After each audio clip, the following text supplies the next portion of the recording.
Clodius raises the stakes.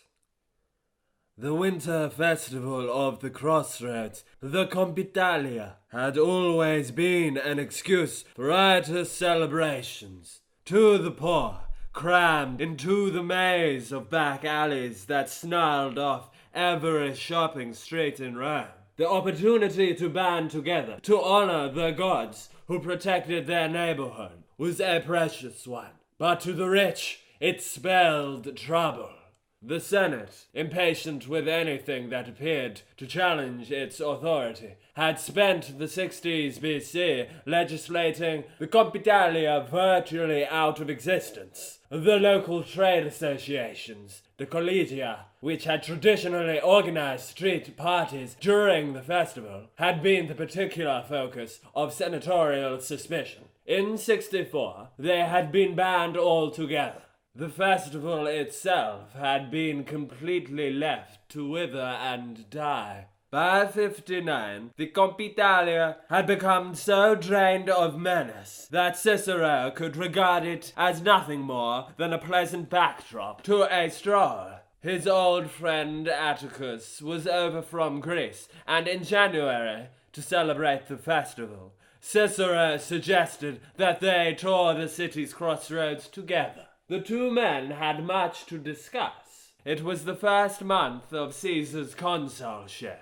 A few weeks previously, Cicero had been approached by an agent of the triumvirate. Would he be interested, the agent had asked, in joining forces with Caesar, Pompey, and Crassus? Cicero had failed to appreciate this offer for what it was, a chance to rule Rome. But even had he done so, he would surely still have turned it down. He was the conqueror of Catiline, after all. How could he possibly take part in a conspiracy against the Republic? The rule of law was precious to him, even more precious than his personal safety. Cicero, who was not a fearless man by nature, knew that his decision had left him dangerously exposed. Just think, he told Atticus wistfully, what he had turned his back on. Reconciliation with my enemies, peace with the great unwashed, a leisured old age. All the same, his nerves cannot have been too badly on edge, else he would never have suggested a tour of the crossroads. It had been in the cramped maze of Rome's alleyways that Catiline had sought to foster revolution, and 3 years after his death,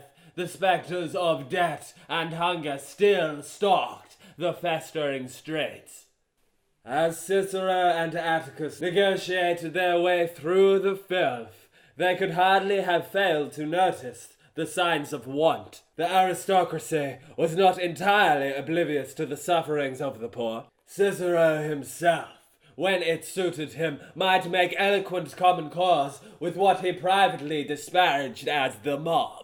Others went well beyond words. The senator responsible for doubling the distribution of subsidized grain in Rome had been none other than that pillar of the establishment, Marcus Cato. Of course, even while promoting welfare, he had made sure to appear as stern and rectitudinous as ever. He did not, as Caesar did, seduce his fellow citizens, making them feel loved. Differences between politicians were a matter less of policy than of image. It would have been as insulting for Cato to be labeled a demagogue as for a matron to be confused with a whore.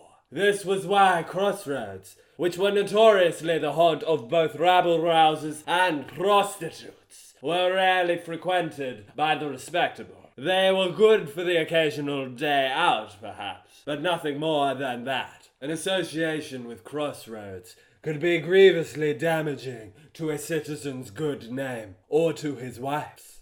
Claudia Metelli, for instance, had found herself stuck with the mortifying nickname of Lady Copper Bit, after the low-rent hookers who piled their trade on street corners. One spurned lover described her as selling herself on crossroads and back alleys, while another sent her a purse filled with copper coins. Claudia was susceptible to these slanders because of her reputation for promiscuity, and her raffish sense of fashion.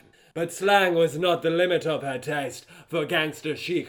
Disrespect was invariably punished. Humiliations were answered in kind. The humorist, responsible for the gift of coppers, had soon had the smile wiped off his face. Publicly beaten and gang-raped, it was he who had been used like a whore. On no one did Clodius's glamorous blend of style and violence have more a profound influence than her younger brother. What would have been fatal to the career of a conventional politician was grasped by Clodius as a potential lifeline. He badly needed one. Acquitted of impiety he might have been, but his prospects had been severely damaged by the exposés of his trial. For a member of the Republic's most arrogant family, the discovery of how little support he commanded from his own class had been a wounding humiliation. As Lucilius could vouch, Clodius was as sensitive to personal affronts as he was imaginative in finding ways to avenge them. Cold-shouldered by the Senate, he began to play up to the slums. The poor, like every other class of Roman, were easily dazzled by snob appeal, and Clodius had both star quality and the popular touch to excess. A man capable of provoking a mutiny in defense of his wounded honor was clearly a demagogue of genius. Even so, Clodius would need to be elected tribune before he could hope to marshal the mob, and therein lay a problem. How could a man who was patrician to his fingertips hold an office reserved exclusively for plebeians? Only by becoming a plebeian himself, a move so unorthodox that it would require a public vote to secure his adoption into a plebeian family, which in turn would need to be sanctioned by a consul. This, in 59, effectively meant Caesar, a man well aware of Clodius's talent for making trouble. The time might come when the triumvirate would find a use for his antics, but in the meanwhile, Caesar was content to leave the would-be tribune to stew. All of which Atticus, a fixture at Clodius's dinner parties and therefore privy to Clodian gossip, was well placed to pass on to his friend. Cicero duly breathed a deep sigh of relief. Yet even with Clodius muzzled, he found that the past kept on slipping its leash. One particular embarrassment was his former colleague as consul, Antonius Hybridia. After a corrupt and inept spell as governor of Macedon, the Catilinarian turncoat had just resurfaced in Rome, also back in town. Eager to make a mark and to obscure his own involvement with Catiline was the precocious Marcus Caelius. On both counts, Hybridia presented him with an irresistible target. In April 59, Caelius brought a prosecution. He savaged the defendant in a brilliantly witty speech, portraying him as a disgrace to the Republic, whose twin policies as governor had been to grope slave girls and spend his whole time drunk. But Cicero, for the defense, failed to enjoy his protege's jokes. He had no fondness for Hybridia, but knew that the conviction of his former colleague, the man whose army had brought about Catiline's final demise, would have ominous implications for himself.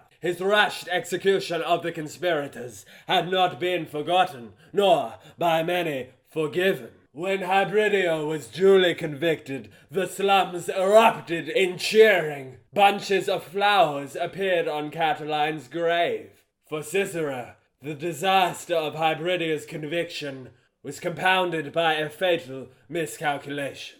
During the trial, in the course of a bad-tempered speech, he had dared to attack the members of the triumvirate by name.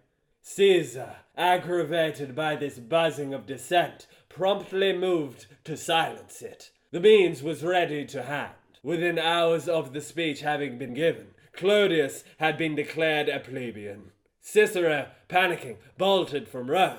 Hunkered down in a villa on the coast, he bombarded Atticus with frantic letters, begging him to milk Clodia for the news of her brother's intentions. Then, towards the end of the month, venturing out onto the Appian Way, he ran into a friend coming from Rome who confirmed for him that yes, Clodius was indeed standing for election to the tribunate. But if that were the bad news, then there was also some good. Clodius, it appeared, mercurial as ever, had already turned on Caesar. This immediately set Cicero to building castles in the air. Perhaps his two enemies, consul and prospective tribune, might end up destroying each other. A week later, and Cicero was cheerleading for Clodius. Publius is our only hope, he confided to Atticus. So yes, let him become a tribune, please, yes. Even by Cicero's standards, this was a startling turnaround. Yet in a city seething with machinations, no feud could ever be reckoned eternal. Nothing better illustrated this than the identity of the friend who had met Cicero on the Appian Way. Curio, Clodius's closest political ally, was every bit as unprincipled and volatile as his friend. Since orchestrating the intimidation of Cicero at Clodius's trial, he had continued to blot his reputation with scandal. His relationship with Hybridia's nephew, a rugged, handsome young man by the name of Mark Antony, had become the talk of Rome. Even by the standards of the time, the scale of their debts was regarded as shocking. It was whispered that Mark Antony, despite his bull-neck and muscle-bound body, dressed as a woman to play the role of Curio's wife. When the two men had been banned from seeing each other, Curio had smuggled his friend in through his father's roof, or so the scandal rakers claimed. To be specific, Cicero, 16 years later, in the Philippics, truth was rarely allowed to stand in the way of Cicero's talent for invective. All the same, it does appear at least possible that Antony's relationship with Curio had been sufficiently intimate to justify a whiff of scandal. Then, in the year of Caesar's consulship, gossip and disapproval had abruptly turned to praise. Curio, far too arrogant to cringe before anyone, raised the morale of the entire Senate by his flamboyant defiance of Caesar. There was no more talk of him now as Curio's little daughter. Instead, his recklessness was hailed as the courage of a patriot. Respectable senators saluted him in the forum. The circus greeted him with rapturous acclaim. These were marks of honor that any citizen might desire. In the shadow cast by the triumvirate, Curio's defiance illumined the Republic. It was certainly no idle fantasy for Cicero to hope that Clodius might be tempted to share in his friend's glory. Yet fantasy it was soon to prove. Clodius had recognized, far more cynically and penetratingly than anyone else, the full-scale opportunities presented by the crisis. For the moment at least, the mold of the Republic had been shattered. Clodius, who rarely came across an orthodoxy without flaunting his contempt for it, was perfectly suited to this new climate of lawlessness. Rather than take a stand against the triumvirate, he prepared not merely to emulate their methods, but to push them to new extremes. After all, with a conventional political career closed off to him, he had nothing to lose. Clodius was not interested in the bleating praise of men like Cicero. What he wanted, like any member of his arrogant, high-reaching family, was power. Win that, and the marks of honor would surely follow soon enough. His plan was simple: seduce the mob and seize control of the streets. So criminal, so outrageous was this policy, that in more settled times, surely not even Clodius would have dared conceive it. With the events of Caesar's consulship, however, the fatal toxin of violence had been reintroduced to the Republic, and its poison was spreading fast. The triumvirate wished to maintain its stranglehold. The conservatives in the Senate wished to break free. Both sides needed an ally prepared to dirty his hands. Clodius, promoting himself as just such a man, began alternately to woo and menace the two sides. Selling himself now to this client, Cicero sneered, now to that, a whore, just like his sister. But Clodius's capriciousness disguised a savage sense of focus. In his ambitions, if not his loyalties, he was utterly constant. He wished to prove himself worthy of his family name, and in addition, of course, he wished to see Cicero destroyed. In December, Clodius took up his tribunate. He had prepared for the moment with great care. A raft of legislation was immediately laid before the people. The bills were crowd pleasers all. Most blatantly eye-catching was a proposal to replace the subsidized grain supplies established by Kador with a free monthly dole. The slums duly seethed with gratitude, but Clodius had no illusions that this counted for much in itself. Of all the many treacherous foundations upon which a nobleman might build a career, none was more shifting than the affections of the poor. Just as discipline made an army, so the lack of it made a mob. But what if a way could be found to mobilize the slums? This was the question that Clodius surreptitiously had introduced in the form of an innocuous-sounding second bill. He proposed that the Compitalia be restored to its full glory, the Collegia too, all across the vast sprawl of Rome. Wherever there were crossroads, the band clubs would be reformed. Clodius, with his gangster swagger, had always cut a dash as their patron. Now, if the law could only be passed, they would be bound to him forever. Wherever there was a crossroads, he would have a private gang. This was a potentially massive innovation. Indeed, so massive an innovation was it that the Senate entirely failed to recognize it as such. The idea that a nobleman and the poor might have intimate bonds of obligation was entirely alien to a Roman mind. Nor could anyone even conceive what the consequences might be. As a result, Clodius found it easy to force through the measure. He dealt with what limited opposition there was contemptuously, by twisting arms and greasing palms. Even Cicero was bought off. Using Atticus as a go-between, Clodius promised not to prosecute him over the executions of the conspirators, and Cicero, after much havering, agreed in return not to attack his enemy's bills. In early January 58, the legislation was passed. On the same day, Clodius and his heavies occupied the temple of Castor, a convenient stone's throw away from the center of the forum. Here was where the collegia were to be organized. The space around the temple began to fill with tradesmen and artisans from the crossroads, chanting Claudius's name and jeering at his opponents. The steps to the temple itself were demolished, leaving the podium as a fortress. The collegia were restructured on paramilitary lines. The threat of violence grew ever more palpable in the air.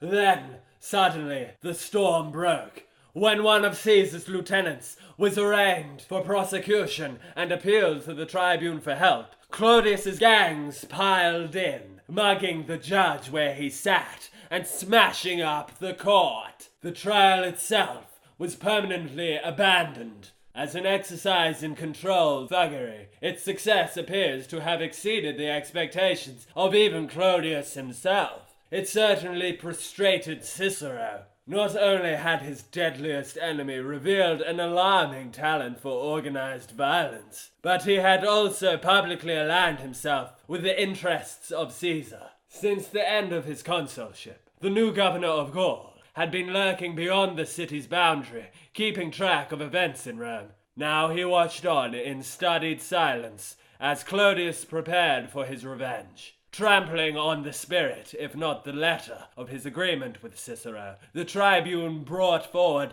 yet another bill, dressed up as a statement of stern republican principle. It proposed that any citizen guilty of putting another to death without trial should be sent into exile. There was no need to mention names. Everyone knew its target. With this deft push, Cicero was sent slithering and slipping towards the brink. Scrabbling desperately to haul himself back, he grew his hair, put on mourning, and toured the streets. Clodius's gangs dogged him, hurling abuse, stones, and shit. Hortensius, trying to rally his old rival's support, was cornered and almost lynched. Wherever Cicero looked, he found the escape routes blocked. The consuls, respectable senators who would normally have stood up for him, had been bribed with lucrative provincial commands. The Senate was cowed. Caesar, when Cicero brought himself to grovel in the proconsul's tent, was apologetic but shrugged his shoulders and said that there was nothing he could do. Perhaps, he suggested silkily, Cicero might care to reconsider his opposition to the triumvirate and take post on the governor's staff in Gaul. No matter how desperate Cicero's plight, that would have been a humiliation too far. Even exile was preferable to abject dishonor. Briefly, Cicero thought of fighting back, of organizing street gangs of his own, but he was dissuaded by his friends. It was Hortensius, still covered in scars and bruises, who advised him to cut his losses and go. Stunned by the scale and suddenness of the catastrophe, taunted by the jeering from the pickets outside his house, contemplating the ruin of a lifetime's achievement, Cicero numbly prepared for his departure. Only in the dead of night did he at last dare steal out from his house. Traveling on foot to avoid attention from Clodius's gangs, he slunk through the streets towards the city gates. By dawn, he was safely on the Appian Way. Behind him, as the morning hearth fires began to be lit, Rome shimmered and then vanished beneath a haze of brown smoke. As the news began to spread through the waking city, Clodius was as stunned as everyone else. In an ecstasy of triumphalism, his mobs surged up the Palatine and occupied Cicero's house. The wretched exile's mansion, his pride and joy, the most visible and public mark of his rank, was trashed. Then the demolition men moved in. Watched by a packed forum, the house was torn to pieces, block by block, while next to it, casting the rubble in its imposing shadow, Clodius's mansion stood proud and inviolate. Just in case this act of vengeance was mistaken for mob violence, rather than the justified punishment of an enemy of the people, the tribune rushed through yet another bill, formally condemning Cicero by name. On the building site where the criminal's mansion had once stood, a temple to liberty was raised. The remaining land was annexed by Clodius himself. All was transcribed onto a tablet of bronze, which the tribune stern-faced, then carried to the Capitol and placed on public display. Here they were to stay for eternity, testifying to his glory and to Cicero's crimes. No wonder that the struggle for preeminence in the Republic was growing so savage, when the rewards could be so sweet.